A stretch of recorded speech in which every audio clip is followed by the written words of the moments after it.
Howdy, my little potato children. I know I promised that my part 5 video would be out soon, but I've hit some roadblocks while editing and had some rescripting to do, so my apologies for that.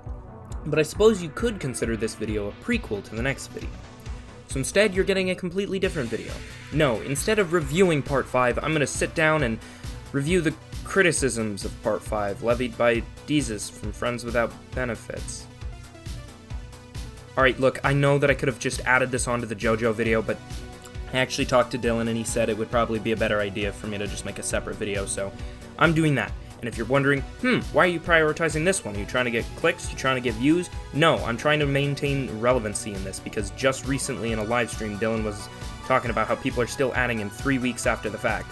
And, listen, I don't want to be that guy, Dylan, but I wanted to actually, genuinely sit down and script something and, levy an actual response to this and not just have an outburst where I say stupid things that don't make sense in, another specific group of content creators on this platform. I wanted to actually sit down and critique Dylan's whole ass essay. Dylan and I disagree on a handful of things, and we agree on others. So before I start this video, I want to first explain I am making this video in good faith. I don't think Dylan is a horrible person because we disagree on anime. I am a huge fan of Dylan's, and I think he's one of the funniest internet funny men. So this isn't about me trying to spread hate or get the click. I'm trying to have a genuine conversation. Second, everyone is entitled to their own opinions about everything. You might agree more with Dylan, or you might agree more with me, or hell, you could fall somewhere in between. That was cool that rhymed. Anyway, but at the end of the day, the point is, everyone's opinions are valid. Finally, I want to ask the handful of you who aren't already fans of Friends Without Benefits, please do not go and spread hate. My channel has a very positive community that I'm incredibly proud of, and I don't expect anyone to go hitting on their videos or Dylan's tweets, but I just wanted to say that just in case. Also, because I'm a kiss ass, go support them at patreon.com/fob because these boys make some damn good content. Okay, enough shilling. It's time to actually crack this bad boy open. One more thing before we begin though. This video has spoilers for part 5 obviously, so tread lightly if you still want to watch part 5 of JoJo's. Anyway, away we go. Now, I wanted to go in order based on what Dylan talks about within his twit longer, so let's start with his opinions on the formula. For those who haven't seen JoJo, I'll briefly explain. From parts 3 to 6, the series follows a basic formula of a stand user per week, kind of like Pokemon or other shonen battle shows. Here's what Dylan has to say. The only real positive thing I have to say about Golden Wind is I like the story progression more than previous parts. In Stardust Crusaders, we are tasked with finding Dio, and we basically do nothing pertaining to that goal for 90% of the show until we eventually arrive at his mansion. In Diamond is Unbreakable, we attempt to solve the Kira murders and do basically nothing pertaining to that goal for the most of the show. In Golden Wind, however, the gang is constantly achieving what they set out to do, and getting new objectives too, and then he says the F word. I'd say it, but I don't want mommy to take away my Nintendo. So, to F word around for a bit, so there's at least that sense of accomplishment. This standard in basically every story, so it isn't reinventing the wheel really, but at least they managed to succeed in that department where the prior two failed. And I agree here.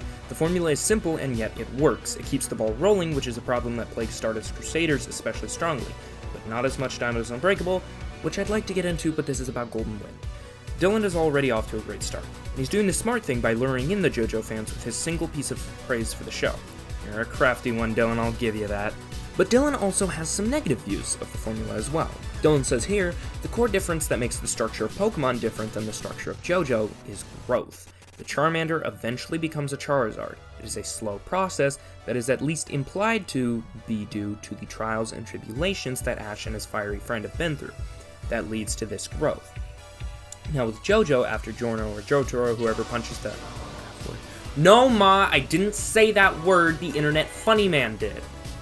Out of whichever stando user we are fighting this week, what is the benefit? Does Mr. JoJo get any stronger? No. Do they learn from their experience? Not really.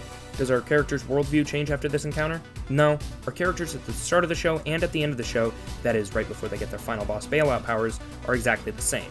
There is nothing different about Giorno, or Bucci, or Narancia, or anyone who compare them from episode 5 to episode 35. No one has changed. Now, in most cases, I'd agree with Dylan. This formula does not work well when characters are not evolving or changing throughout each fight. It means everything is stagnant and boring.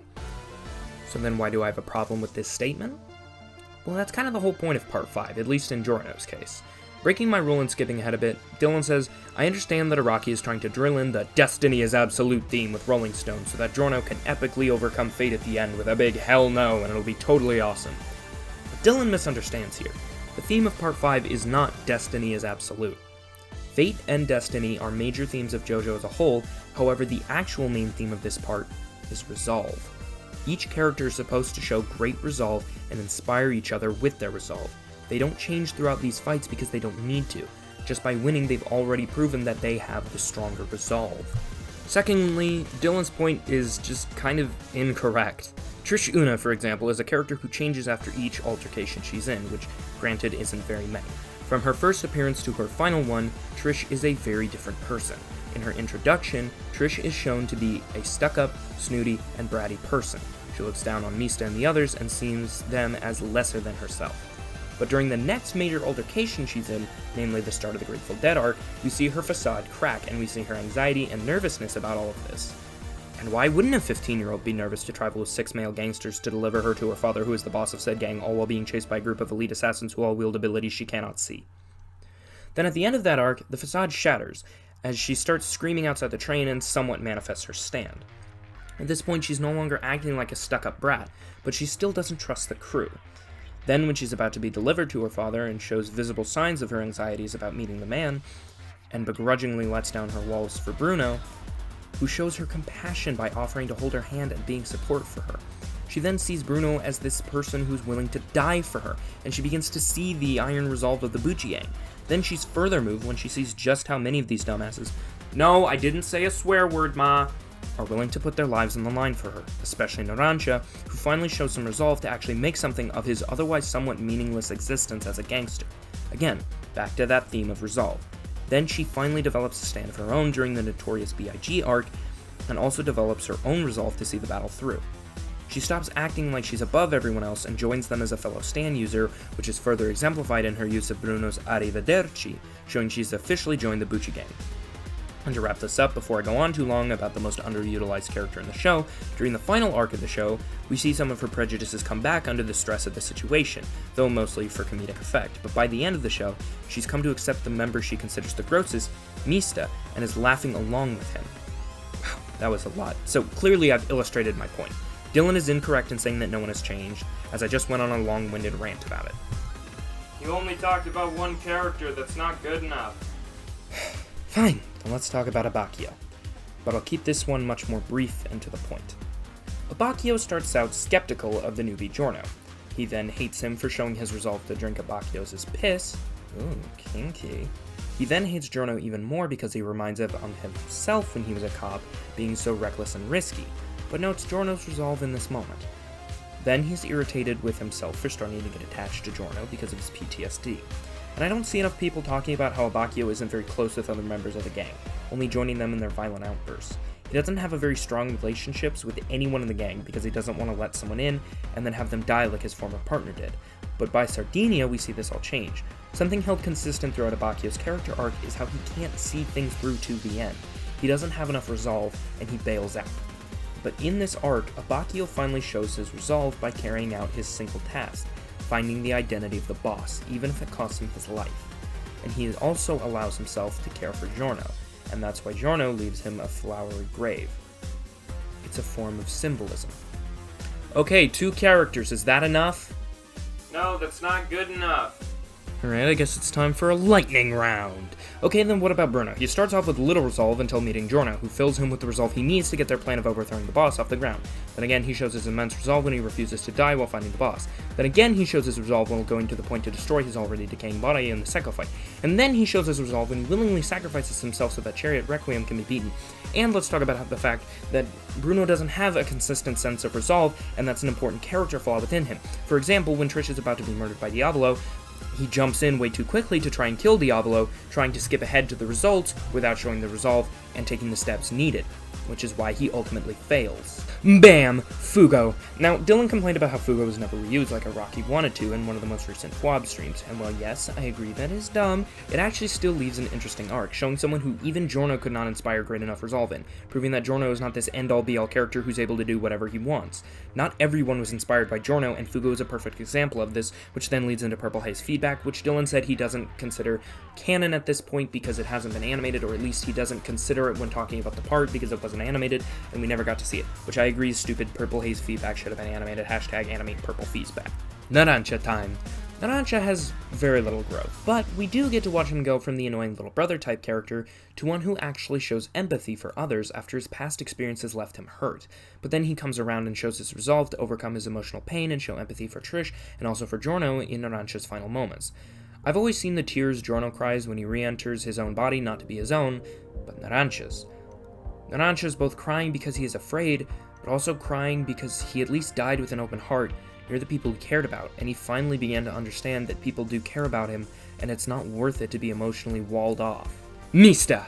And Mista doesn't exactly change here all that much, to be honest.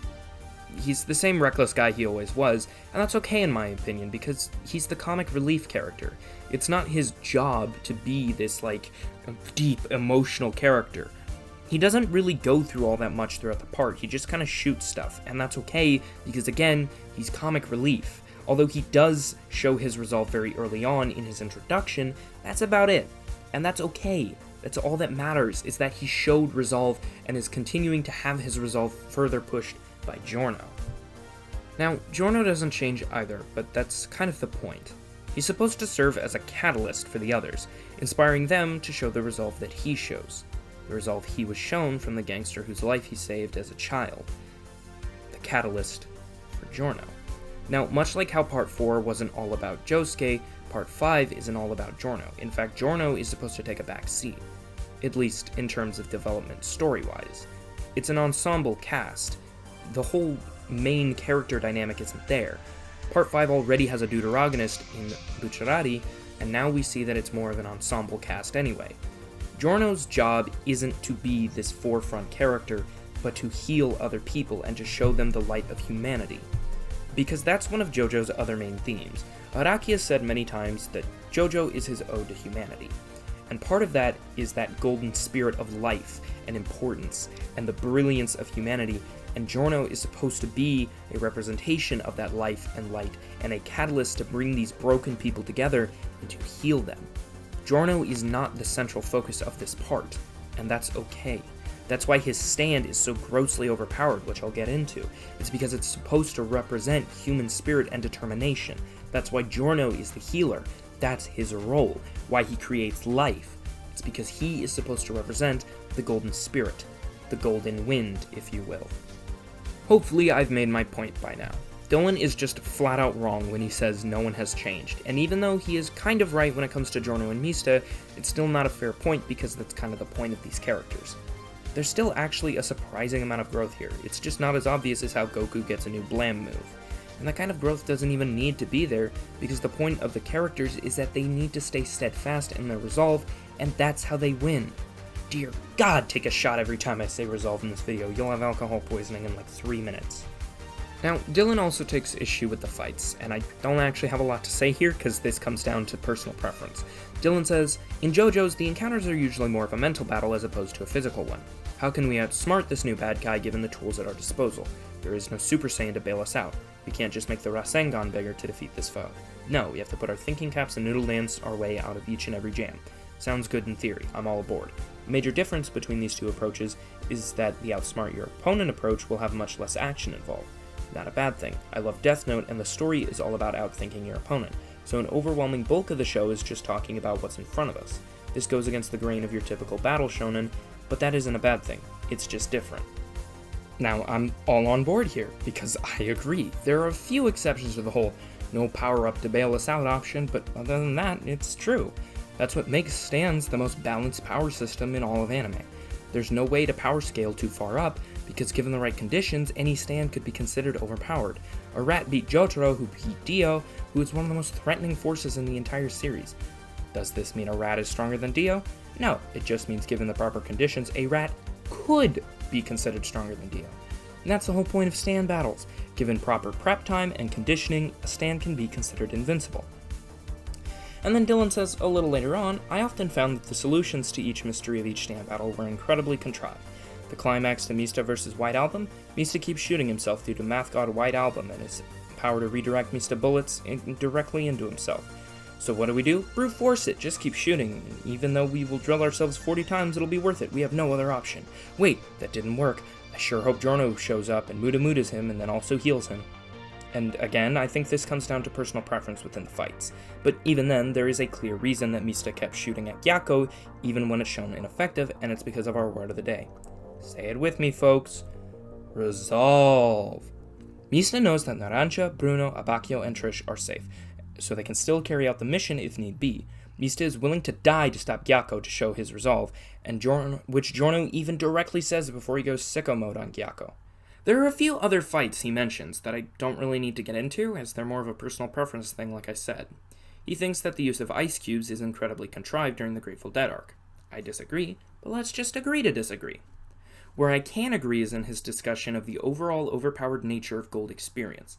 He says, while we are talking about Giorno's healing, what's up with that? He can heal 25 gunshot wounds out of Mista, but Narancia gets spiked up on some poles at the Coliseum and there's no saving him? Where's the consistency? I can somewhat believe that Abbacchio was past saving since we were somewhat separated when it happened. Bucci received way more damage from King Crimson and lived, and Abbacchio gets a little hole in his chest and is donezo. We were literally right there when Narancia gets hit with the body swap timer race shit, but Giorno claims he's beyond saving, so I guess he's beyond saving. The difference in health values between characters is widely inconsistent, and what should be entirely fatal is only actually fatal when the plot calls for it. Remember when I said that no stand is truly overpowered because of the way that stands work as a power system? Yeah, throw that out the window when we talk about Gold Experience. This is the one stand that objectively Araki made too powerful. When having a discussion with a friend before I got to part 5, I talked about a theoretical stand that I'd like to have. It had a similar ability to Gold Experience in the sense that it made inanimate objects into plants and animals. But as a way to balance it, I made sure it didn't hit very hard, but rather left essentially stat debuffs like Poison Ivy or Thorns upon contact, and that it could not recreate human parts. This was my way of balancing it. Araki said screw it and created a stand so goddamn powerful, literally the only stands objectively stronger than it is its powered up form, Gold Experience Requiem, and Tusk Act 4. So I agree with Dylan here, the stand is way too powerful, and it doesn't make for great tension, because it feels like most people can live through their fights unless the story needs them to die. The only exceptions to this are Bruno and Abbacchio. Bruno, because his death against King Crimson was not only a way to show his resolve, but served a genuine narrative purpose, showing a parallel to Diablo, in how Bruno wanted to skip ahead to the results without putting in the effort and the resolve, and so he failed and died. And Abbacchio's, because Abbacchio was separated from the gang, and also his death served a narrative purpose, in that it created something that is essential. Something I haven't really talked about is La Squadra, and that's because I don't really need to mention them in this video because Dylan doesn't really bring them up all that much. But La Squadra is basically a group kind of like the Bucci Gang. They're a part of Passione, the, mob, or whatever, and they specialize in executions. But here's the thing. They wanted to find the identity of the boss because they weren't getting paid very well, and so 2 of their members get murked, and they're really sad about it, and they're like, okay, we'll never strike out again. But once Trish, the boss's daughter, is discovered, they're like, hang on a second, we can use her as a way to get to the boss. And so they have the same goal as the Bucci Gang, to take out the boss, and eventually overtake the gang, although for less noble reasons. Now, the only differences between these 2 groups? Well, the Bucci Gang is noble and has made no sacrifices as of this point.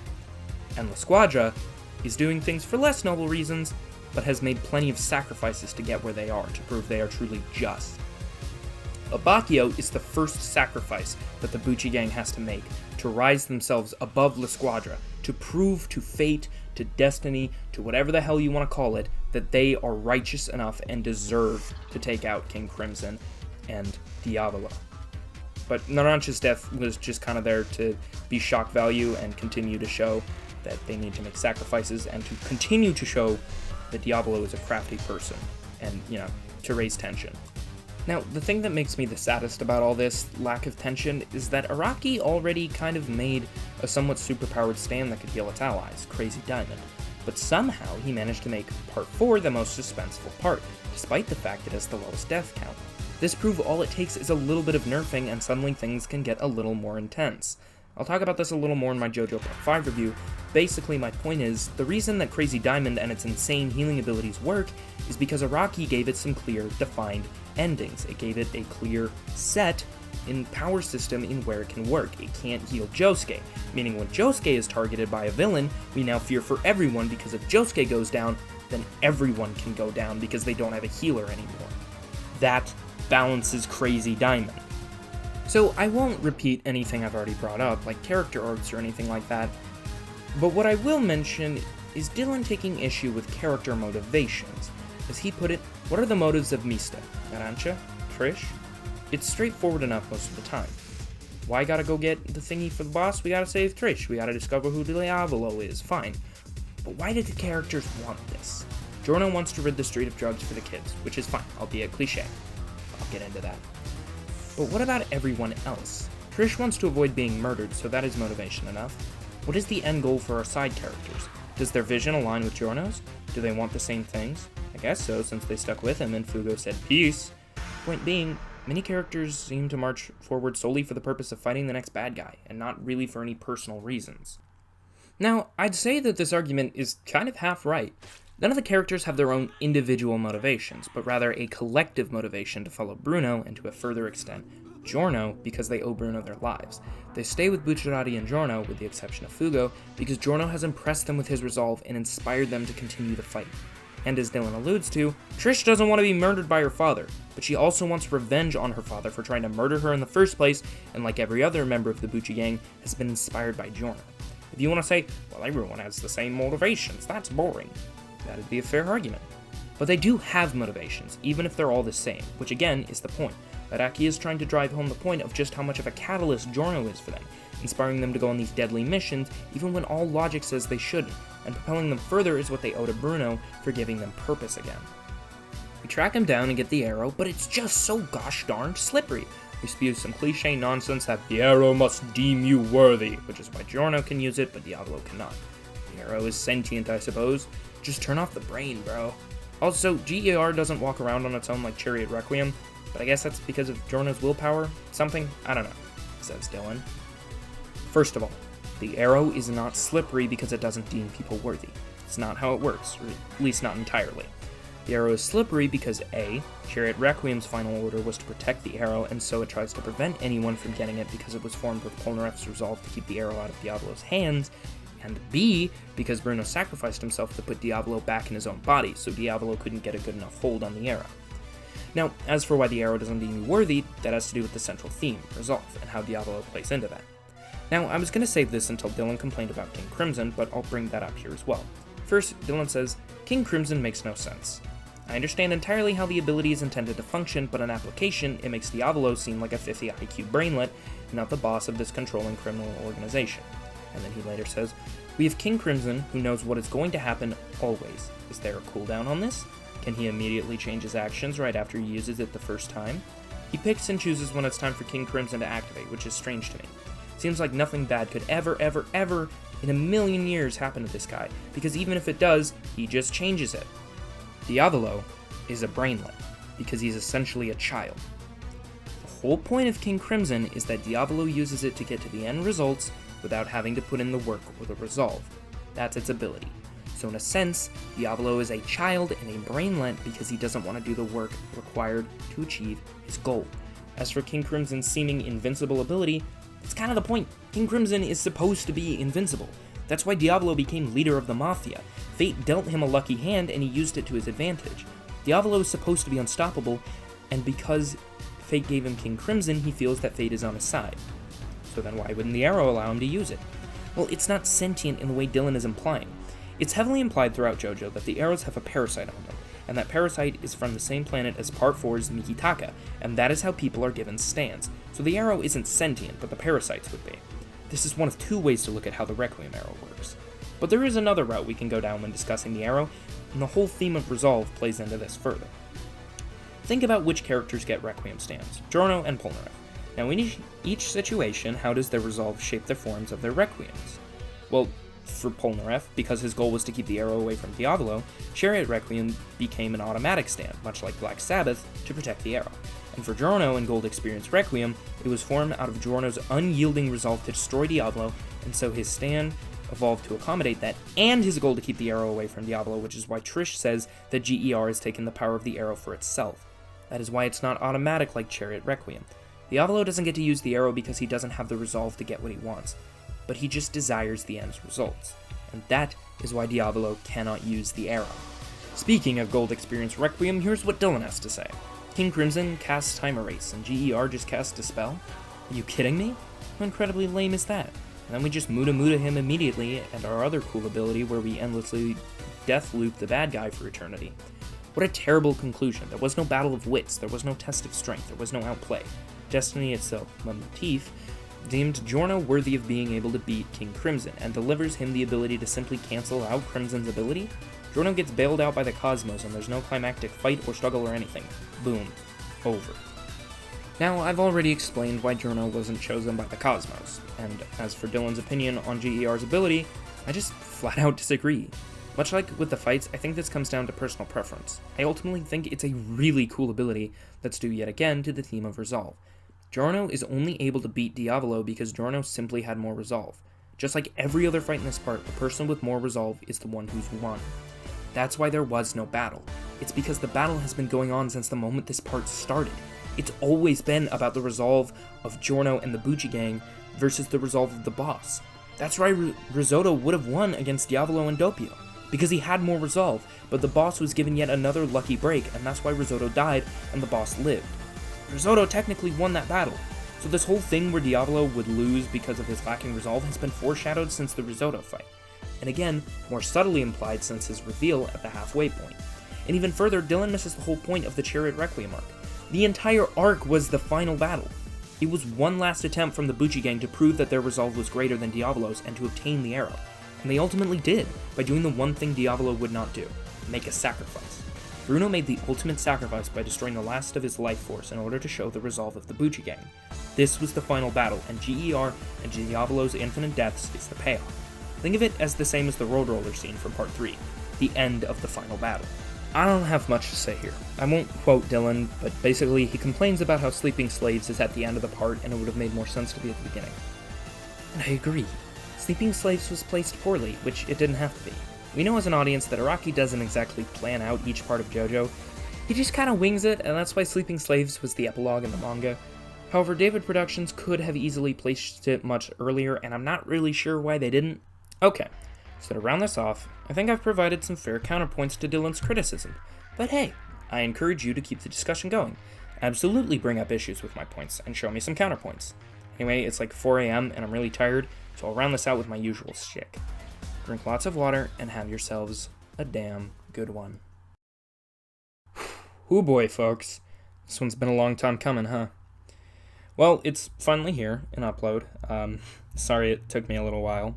I've been working on this for a while, so I'm sorry that I'm kind of late to the party, and I don't want to just keep adding on fuel to the fire to Dylan's twit longer, but I kind of feel like if you put your criticism out on the internet, you should just be okay with people responding to it whenever they see it or whenever they've come up with a full, response to the criticism, because I think it's incredibly stupid to expect people to, within the first few hours of you putting up this twit longer, I think it's really stupid to expect people to want to have like a strong counterpoint to you. You know what I mean? Like, I personally decided that I would rewatch all of part 5 before making this video, because part of me wanted to sit down with all the criticisms Dylan had. I literally have a notepad filled with all of Dylan's criticisms. I have copied and pasted the entire twit longer into my notes, and I sat down and I rewatched every single episode part 5, and I made notes. And that's ultimately what this script became, was because of those notes. So, I think Dylan has some fair points. I think Sleeping Slaves can kind of be interpreted. I've been thinking about it a little more. I don't want to go re-record the Sleeping Slaves section, because I personally don't agree with this. But I know there are people who think Sleeping Slaves is like, the whole point is recontextualizing the arc, and I don't really care, you know? So, enough JoJo talk. I know this is kind of going to be a very dumb week for you guys. But we gotta talk about updates and changes with the channel real quick. I'm in school again, and this is kind of an important year for me. It's my senior year, I'm gonna graduate. And I really want to put a lot of effort into this. I do have free time. It's not like I'm, constantly on this, gotta work really hard, but I do need to maintain my grades. So, if you see me not uploading as often, it's probably because I've taken time to focus on school. However, I want to tentatively say that I want to start trying monthly uploads. I want to have it's set that the 21st of each month is when I have a video come out. So hopefully on September 21st is when I get the JoJo Part 5 video out, where I talk about everything about the part, not just feeling very defensive and responding to these criticisms, which is kind of why I feel like this video feels very defensive on my part. I feel like I'm going, well, actually, Dylan, which I don't mean to. I feel like Dylan's giving this part a bad rap that it doesn't deserve. So, I don't think it's perfect. I don't think it's a masterpiece, but I do think it's a pretty good part. I think it's, you know what, I'll say it. I think it's brilliant. I think it's definitely one of the top 3 parts. Absolutely. I think the only parts that beat it out are parts 4 and 7, and I can't wait to talk about those eventually. I can't wait to talk more about what I love in part 5. But until then, I'm gonna go. Thank you all so much for watching, and Dylan, if you're still here, sorry this is really late, and sorry for bothering you on Twitter a lot. But I just wanted to say thank you for being really open. Gonna get a little genuine here for a second. You could have very easily just ignored my DMs and kind of told me to fuck off or whatever. You could have done a lot. You could have, just ignored it. You could have said, shut up, go away. But instead, you were really, really open with me in a way I wasn't expecting. You gave me genuine advice in how to handle this, and you were just a super chill dude. So, thank you for that. Without further ado, I can't wait to see you guys in part 6, even though I know Dylan's gonna hate part 6, because part 6 actually is bad character writing.